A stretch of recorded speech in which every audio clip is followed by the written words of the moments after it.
Sometimes it requires someone to give you that push to succeed. Welcome to Speak Up for Success. Hear my story and get motivated. Stay tuned. Always so lonely, need something new. You always my homie, but now you're cool. Leave me alone, I swear to God on my own. Yeah, don't care for fish, man. Got a cushion plug in my coat.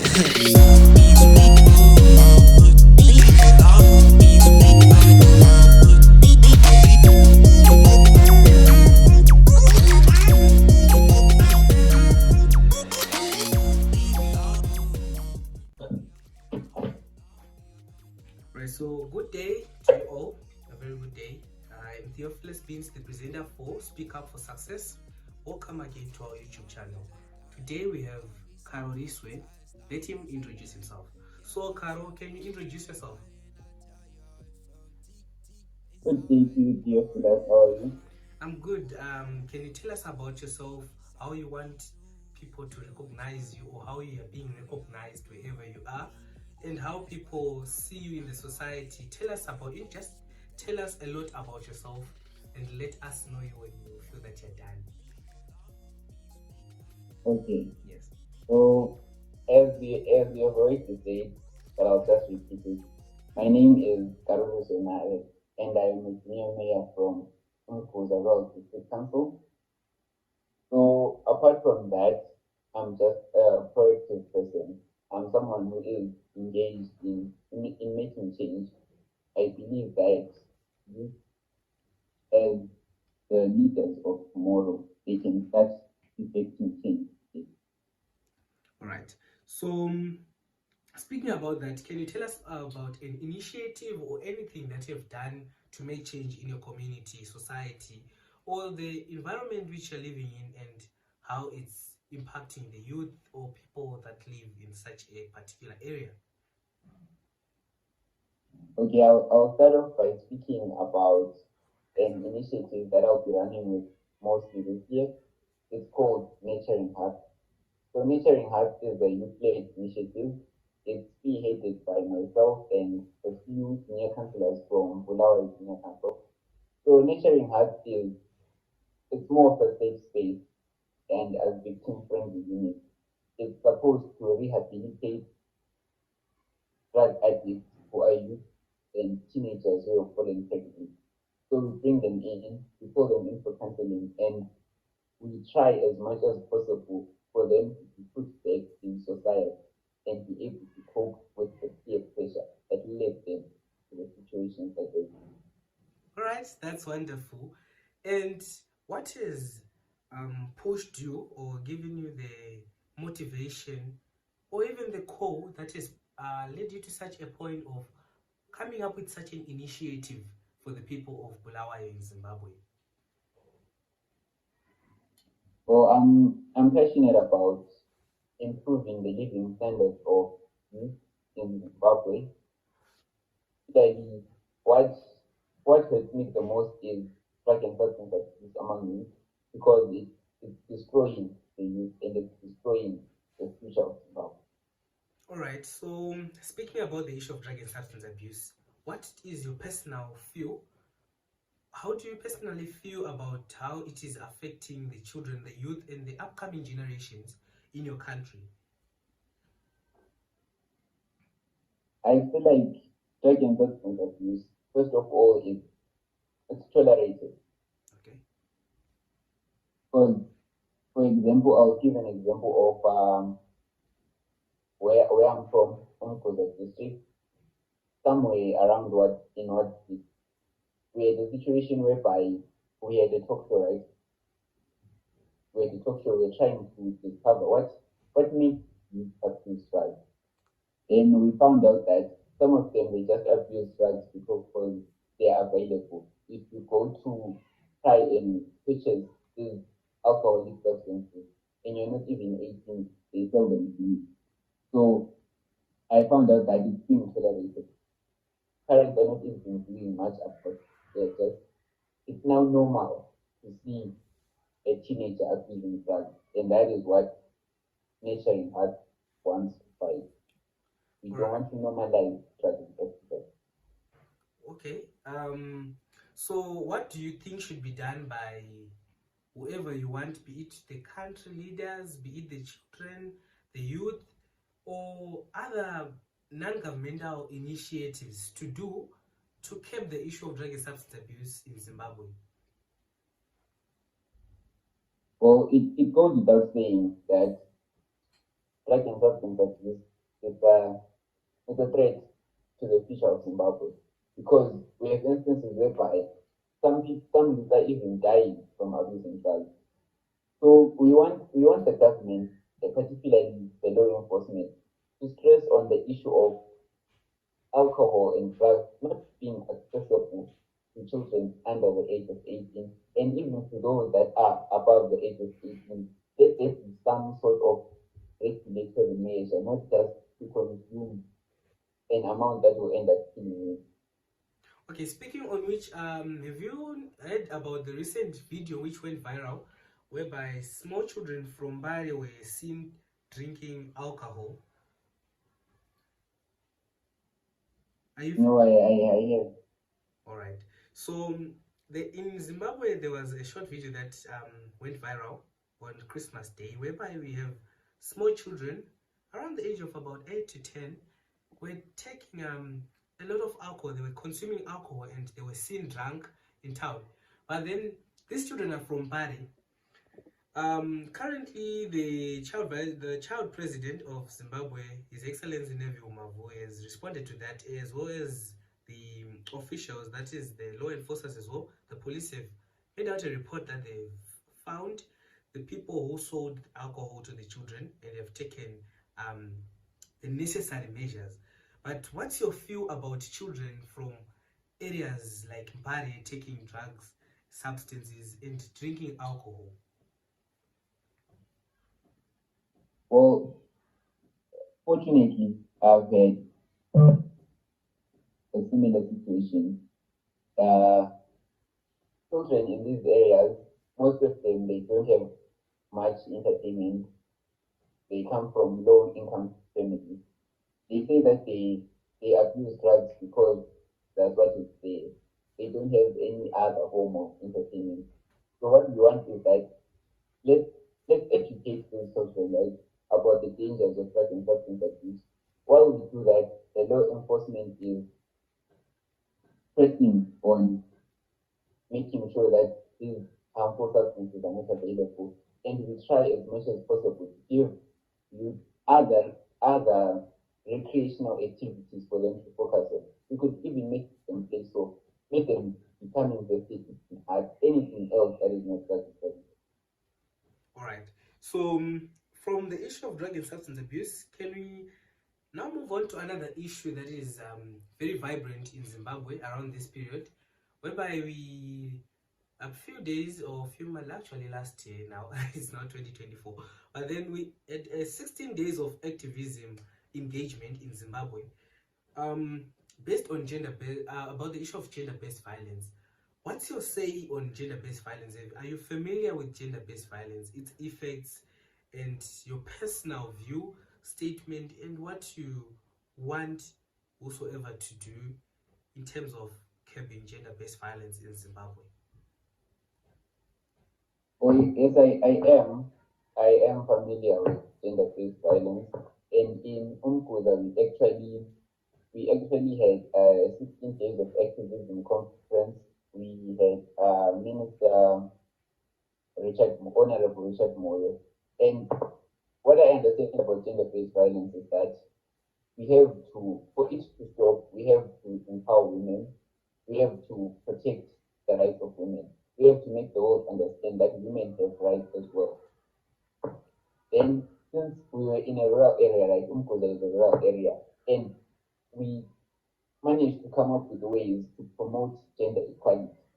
That way, we try as much as possible to stop gender-based violence.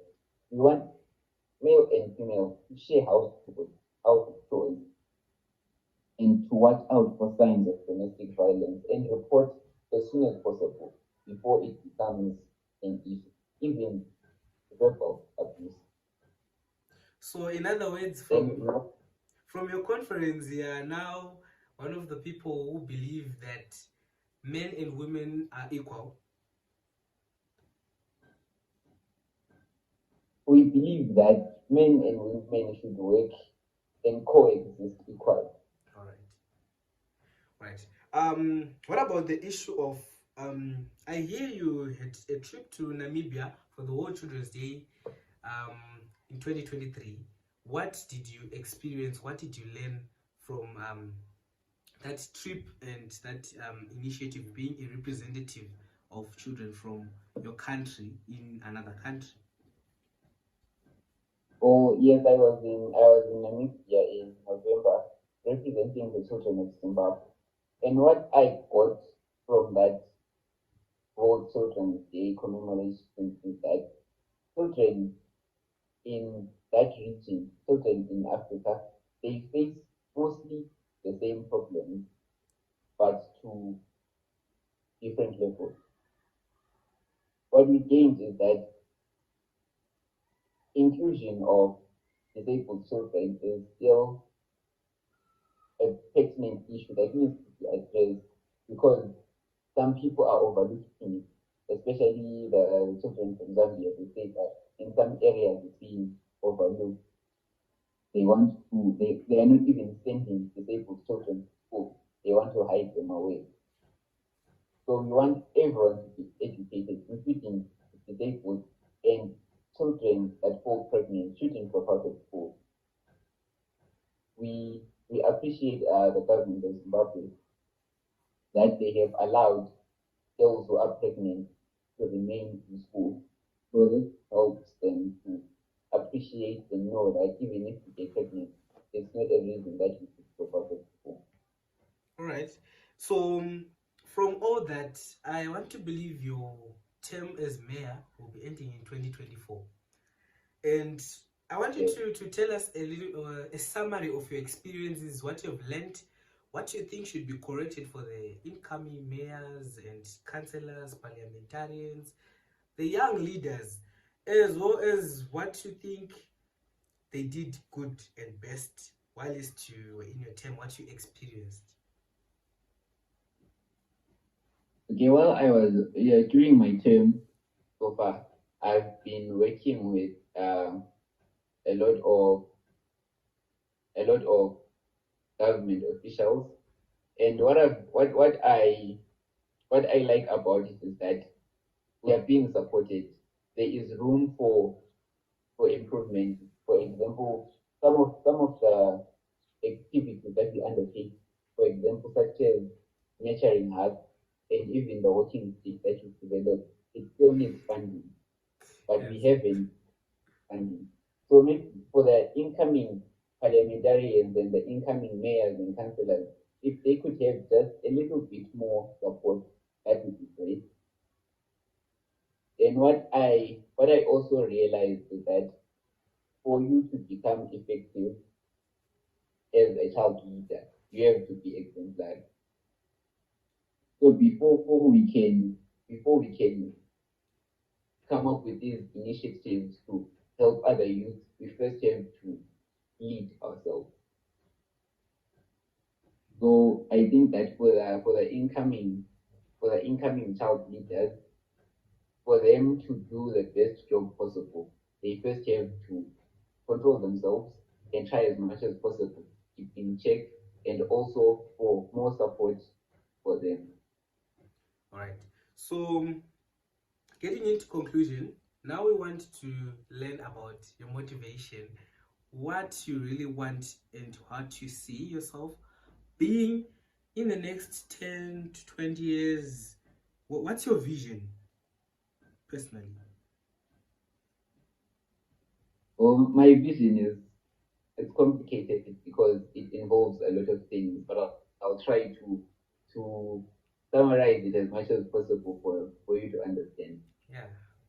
So what one of the major problems that Zimbabwe is facing as a whole is unemployment, right? Yes. We have situations whereby youth who just graduated, they are not finding enough jobs. So what we want to do is that we don't want to blame the government and say that they are not providing enough. youth, we should all take steps to make sure that we try and better ourselves. So I started I started a clothing company. It's something small, but we manufacture t-shirts and track pants, hoodies, etc. It's called one time mold clothing. All right. So I want that one time mold. So in the next 10 years, I want it to be a big company that can employ a lot of people. And if I manage to start one thing that can employ a lot of Zimbabweans, it will motivate others to also start their own things. Then I'm also passionate about improving the living standards of Zimbabwean youth. So improve the living standards of youth. We want to have, for the less fortunate, I want to be able to provide stationery.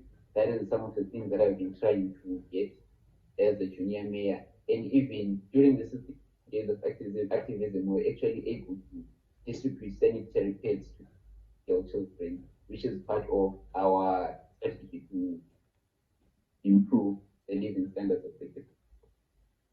All right, that's quite interesting. And I want to believe that you send that information about your company so that we can also advertise that company for you, help promote the youth, and be part of your dream and help you push along.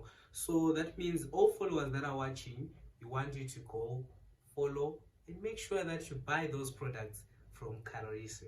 Right. So after having had all of this is the kind of youth that we have in Zimbabwe, the kind of youth who are thriving in order to make a change, to make a difference for their nation. People who have a goal and that is being driven with passion and love for every child and every youth in Zimbabwe. Now we'll give Kariswe the chance to say something that they feel that was not asked by the interviewer, but they feel that strongly it has to be told. It's a message that has to be passed to the people that are listening to him as he speaks. There you have it, Kariswe. Oh, I want to point out the issue of, I want to hammer on the issue of drug and substance abuse as well as teenage pregnancies, right? So what we noticed is that we're not going to blame solely the child who gets pregnant or the child who abuses drugs. We are taking it from a household point of view and from a community setup that everyone is responsible because it's people in the community that sold drugs to those children, and it's probably the father maybe who abuses drugs and sets a bad example for the child. So we want everyone to take part. It's a youth-led initiative, yes, but it's for everyone to take part in. We want grandfathers, grandmothers, uncles, aunts, and everyone to take part in it so that it becomes a success. Because we cannot educate the youth only, we have to educate everyone on how to rehabilitate and stop drug and substance abuse. Alright, so it does take a village to raise a child, like we say. And I want to believe that each and everyone has a role to play in the issue of drug and substance abuse. Watch out and stay tuned for the next show. Thank you.